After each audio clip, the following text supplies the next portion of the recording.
Alors quel est l'intérêt de connaître ce genre de mécanisme et de comprendre la structure moléculaire tant de la pointe de la protéine S et aussi de l'extrémité de l'angiotensine AC2? En fait, l'objectif c'est de trouver des anticorps neutralisant justement cette protéine S. Et l'objectif c'est de voir s'il y a la possibilité d'avoir des anticorps qui possèdent aussi une affinité avec la protéine du virus et arrivent ainsi à bloquer l'interaction avec les protéines AC2 de la cellule humaine. Alors si on remplace un acide aminé par un autre dans la chaîne, on peut changer complètement l'affinité de l'une des protéines pour l'autre. C'est ce qui est assez surprenant, ça tient vraiment à peu de choses. Donc connaître les atomes et la structure responsable de cette affinité permet entre autres de faire des prédictions. Ça aide de savoir qu'est-ce qui s'imbrique avec quoi, quel bloc Lego va avec quel bloc Lego.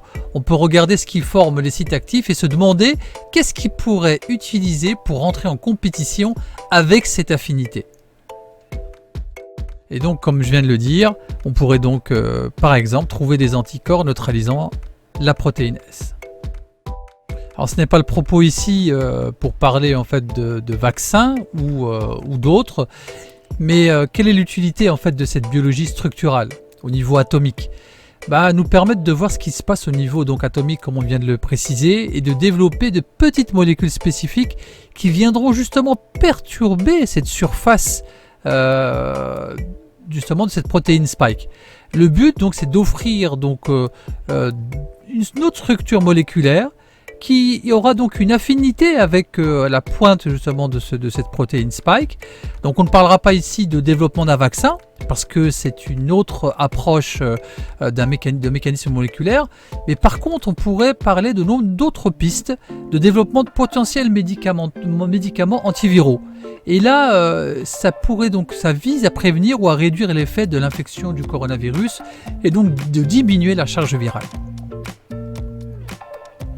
Alors, pour les vaccins, ils sont obtenus à partir de formes vivantes et affaiblies ou inactivées du virus concerné. Donc, à sa rencontre avec le virus au système immunitaire, le système immunitaire met au point des anticorps taillés spécifiquement pour combattre ce virus. Alors ces anticorps sont inscrits dans le répertoire du système immunitaire qui garde en mémoire le souvenir du passage donc de ce virus.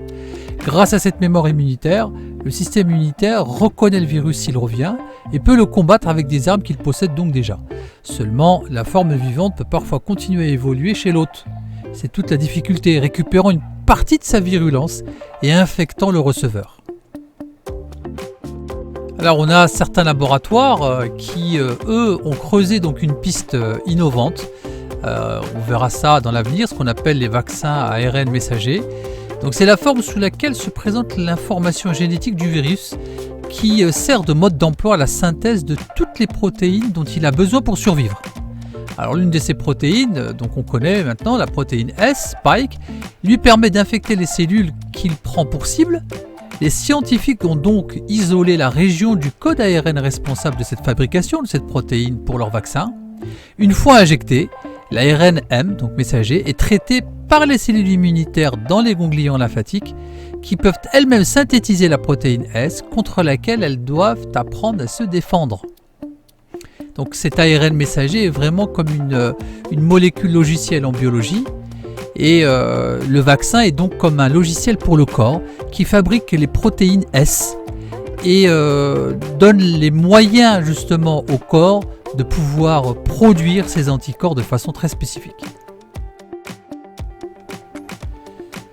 Donc comme on l'a déjà précisé, les vaccins sont obtenus à partir de formes vivantes et affaiblies ou inactivées du virus concerné.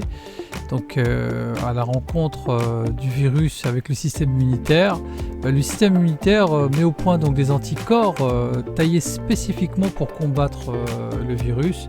En l'occurrence, toutes les recherches sont axées aujourd'hui sur une bonne compréhension structurelle et biochimique, pour ne pas dire moléculaire, entre cette protéine donc à pointe, cette protéine spike et l'angiotensine, cette affinité électrochimique, et pour pouvoir éviter que le virus puisse pénétrer dans la cellule.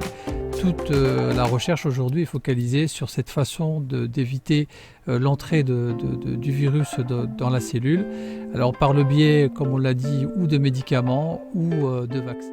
Alors pour essayer d'aller un peu plus loin dans cette approche vaccinale ou thérapeutique, nous vous proposons de nous rencontrer dans la prochaine vidéo où nous essaierons de détailler chacune des approches actuelles pour pouvoir mieux comprendre ce qui va nous être proposé très prochainement pour pouvoir enrayer cette pandémie si c'est possible ou à défaut d'essayer d'y faire face.